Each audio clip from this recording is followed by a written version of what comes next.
on a toujours mangé de la viande, les hommes de caverne mangeaient de la viande, nos ancêtres mangeaient de la viande, bla bla bla bla bla.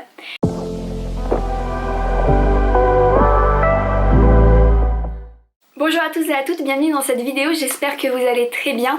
Aujourd'hui je vous retrouve dans une nouvelle vidéo Vegan Talk dans laquelle je voulais vous parler d'un petit sujet que j'ai rarement eu l'occasion d'aborder. J'ai souvent parlé des raisons pour lesquelles j'étais végane. J'ai toujours essayé de montrer que c'était un mode de vie facile à adopter si on le voulait. Dans ma précédente vidéo Vegan Talk, j'avais parlé plutôt du spécisme et comme quoi c'était peut-être l'aspect qui différencie vraiment un vegan d'un végétarien. Comment c'était possible de justifier du végétarisme et de pas aller jusqu'au bout. Et de pas aller jusqu'au bout pour moi c'était de pas être vegan. Mais je m'étais jamais vraiment attaquée à ce qu'il y a de l'autre côté du véganisme, aux personnes qui sont disons complètement contre et réfractaires et qui ont de solides entre guillemets arguments. Aujourd'hui justement j'ai envie de m'intéresser à quels sont ces arguments que l'on trouve de l'autre côté envers les personnes dites carnistes. Parenthèse sur ce mot, c'était pas un mot sur lequel j'étais très à l'aise à utiliser avant parce que je considérais plutôt que c'était des personnes omnivores et je n'aimais pas le mot carniste, je trouvais que c'était ridicule, ça faisait trop référence aux carnivores sachant que l'humain n'est pas carnivore donc j'aimais pas ce mot. Et puis je suis tombée sur justement une définition il y a pas longtemps de ce mot et j'ai trouvé plutôt juste. Donc je vais vous la lire. Au sens neutre, le carnisme désigne le fait de consommer de la viande ou de l'abus de viande. Au sens critique, selon la psychologue Mélanie Joy, le carnisme désigne une idéologie qui justifie la consommation de chair animale par les hommes. Donc voilà, c'est exactement ça dont on va parler aujourd'hui, c'est comment est-ce que certaines personnes justifient la consommation de chair animale et qu'est-ce que leur répondre. Donc si vous êtes du genre à justifier cette consommation, j'espère que cette vidéo justement vous donnera matière à réfléchir sur votre perception des choses. Et si au contraire vous êtes persuadé que on n'a pas besoin de chair animale pour vivre etc. et que justement il faudrait s'en passer, que vous êtes peut-être déjà vegan ou végétarien, cette vidéo est faite pour vous donner des astuces, des conseils sur comment interagir, comment discuter avec une personne qui a des idées carnistes et qui apporte des arguments tels que ceux que je vais vous énoncer. Cette vidéo m'est très fortement inspirée d'un article que j'ai lu dans ce livre qui s'appelle Cruelty Free, le guide pour une vie 100% vegan, qui est écrit par Laurence Harang et plein d'autres personnes géniales qui bossent notamment pour L214 ou en rapport avec cette association. J'ai énormément aimé ce bouquin, je le trouve très très accessible, alors si vous pouvez vous le commander, je vous le conseille vraiment, il y a tout dedans, pourquoi être vegan, comment être vegan, que dire aux personnes qui ne le sont pas, quel repas faire, comment s'alimenter, etc. Il y a tout dedans et c'est vraiment très bon. Et bref, il y a ce passage justement sur le mythe des protéines animales et comment on a tendance à justifier notre consommation de chair animale et pourquoi c'est faux. Et je trouve que c'est super important et qu'il faut le dire. Souvent quand on parle des raisons pour lesquelles être vegan, on cite trois principales raisons qui sont pour l'environnement, pour la planète, pour les animaux, pour des raisons éthiques et pour sa propre santé.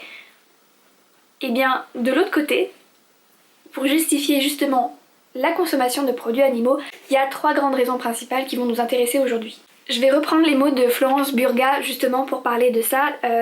C'est une autrice qui a écrit un bouquin qui s'appelle L'humanité carnivore, que j'ai pas lu mais qui m'intéresse beaucoup du coup. Et dedans elle montre avec raison que les trois arguments invoqués par les carnivores pour justifier la consommation de viande, parce que c'est bon, parce que c'est dans la nature humaine et parce que c'est vital. Il y a d'autres plus petites raisons, des raisons de diététique, des raisons économiques, des raisons culturelles et surtout aussi des questions religieuses. Ainsi, le consommateur de viande pense que cela est indispensable à sa santé et nécessaire à la société parce que cela génère de l'emploi. Et enfin, la société économique développée impose une norme du goût qui passe par la viande. Et la religion monothéiste et polythéiste cautionne le sacrifice d'animaux. Il y aurait beaucoup de choses à dire sur la religion et comment est-ce qu'elle influence notre manière de consommer, notamment des produits animaux, mais je pense que j'en ferai une autre vidéo parce que c'est un sujet un petit peu sensible et que je ne me sens pas aujourd'hui de le traiter. Mais les autres raisons sont elles tout à fait traitables dans la vidéo d'aujourd'hui. Premièrement, on va s'intéresser à l'argument de la nature humaine. Le fameux argument, on a toujours mangé de la viande, les hommes de caverne mangeaient de la viande, nos ancêtres mangeaient de la viande, bla bla bla bla bla. Je pourrais répondre très simplement en disant que oui, mais nos ancêtres par exemple n'avaient pas internet, nos ancêtres n'avaient pas de voiture, et pourtant aujourd'hui on se dit pas je vais pas conduire de voiture, je vais prendre mes pieds parce que mes ancêtres marchaient à pied. Ça semble idiot. La société évolue, les choses évoluent. Il y a d'ailleurs une citation que je trouve très belle que je vais me permettre de lire en entière de Stéphane Clark qui dit « La nature n'est pas statique. Nos natures et les natures de notre progéniture suivent de nos choix. Mais nous sommes tous engagés par les choix de nos ancêtres en ce que nos choix ont fait le monde dans lequel nous habitons. Nous ont fait. Mais nous ne sommes pas toujours contraints de nous confronter à leur choix.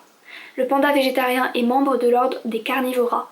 Même les lapins peuvent être amenés à manger de la chair. Ce qui a été n'est pas ce qui doit être, ni nécessairement ce qui devrait être. Nous pouvons changer nos modes de vie, et devons le faire s'ils sont mauvais. En d'autres termes, c'est important d'accepter ce qu'ont fait nos ancêtres, et de reconnaître leurs erreurs, et de reconnaître qu'aujourd'hui on peut faire mieux, qu'on peut changer, qu'on peut évoluer. De tout temps, l'homme a commis des meurtres, l'homme a commis des viols, l'homme a commis des vols, etc. Beaucoup de choses. Ça n'empêche pas qu'aujourd'hui on essaie de les condamner, qu'on essaye de les défendre. Ça ne viendra à l'idée personne, j'espère, derrière cette vidéo, d'essayer de me convaincre que le viol est une nécessité dans l'ordre des choses. C'est faux et c'est idiot. Ce n'est pas parce que quelque chose a existé depuis toujours qu'il faut le cautionner, qu'il faut l'accepter et qu'il faut continuer comme si de rien n'était. L'argument parce que c'est vital, est-ce que j'ai vraiment besoin de me pencher là-dessus? Peut-être plusieurs choses. Je crois que maintenant on est tous plus ou moins au courant qu'on peut vivre selon un régime végétalien, en faisant attention et en se supplémentant en B12. Pour beaucoup de personnes, ça reste encore vraiment ancré dans leur tête que les protéines animales sont meilleures que les protéines végétales. Là-dessus, je pourrais presque en faire une vidéo entière pour vous expliquer peut-être en quoi c'est faux encore une fois. Je vais essayer de répondre assez brièvement ici, simplement en disant que je pense que vous connaissez tous une personne qui est déficiente en fer, qui a des problèmes d'anémie, et le fer on le trouve beaucoup dans la viande, mais pas uniquement, on le trouve bien entendu dans beaucoup de légumes, de céréales et dans plein de produits végétaux en règle générale. Cependant, il y a des choses que j'aimerais clarifier ici. On dit souvent que le fer qu'il y a dans la viande rouge est de meilleure qualité que celui dans les végétaux. Et en fait, c'est vrai. Le fer héminique, présent dans les produits animaux, est plus assimilé dans l'organisme à presque hauteur de 25% si ça vous intéresse. Le fer non héminique, celui qui est présent dans les végétaux et les œufs, a lui une capacité d'absorption de seulement 5% par rapport à 25%. Cependant, étrangement, c'est quand même celui que l'on absorbe le mieux. Pourquoi? Le corps a plus de facilité en fait à le réguler et à réguler son absorption. Alors que le fer héminique présent dans les produits animaux, dans la chair animale, lui, on n'a pas la capacité de le réguler, ce qui fait que si on en absorbe trop, ce qui est souvent le cas, eh bien on risque d'avoir des problèmes de santé.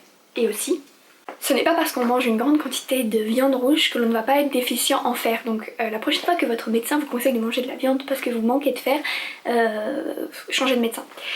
On sait maintenant que les individus peuvent s'adapter à absorber le fer non héminique plus efficacement. Et donc pour ce qui est de l'argument de la B12, le fait qu'on le trouve que dans les produits animaux, là-dessus je sais vraiment, enfin ça me semble tellement ridicule pour se procurer une pauvre petite molécule de devoir manger un animal entier, enfin de devoir manger de l'animal tout simplement, que je vois même pas l'intérêt en fait de discuter avec ça. Pour moi c'est juste tellement simple. Mais si jamais vous êtes dans la discussion avec quelqu'un qui vous dit que lui mange des produits animaux pour avoir de la B12, vous pouvez toujours lui répondre que la B12 présente dans la chair animale est très souvent injectée dans l'animal lui-même parce qu'ils sont souvent déficients eux-mêmes. Voilà, donc j'espère que ça vous aura apporté quelques idées de répartie.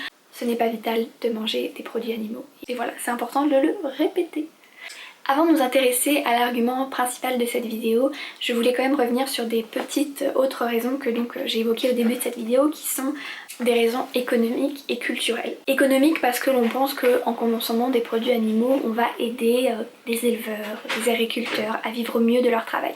Pour moi, ça fait vraiment partie des faux arguments parce que c'est des personnes, en tout cas dans ce qui me concerne de ce que j'ai pu rencontrer, qui n'ont aucune conscience de ce qu'elles consomment la plupart du temps. Par contre, juste quand ça vient dans leur sens, c'est-à-dire pour l'achat de chair animale ou de produits animaux, là par contre la justification de oui j'ai un très bon boucher ou je connais la personne qui a tué l'animal, blablabla, blablabla, mon cul, tout de suite là ça va beaucoup mieux. Alors quand c'est pour acheter des produits qui ont été fabriqués à l'autre bout du monde, probablement par des enfants, là bizarrement il n'y a plus du tout de conscience de soutenir l'économie, mon cul, je sais pas quoi.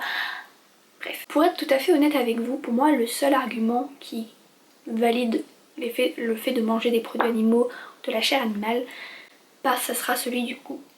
C'est celui de dire ah, j'aime ça, j'ai rien d'autre à dire là-dessus, je veux dire ok, t'aimes ça.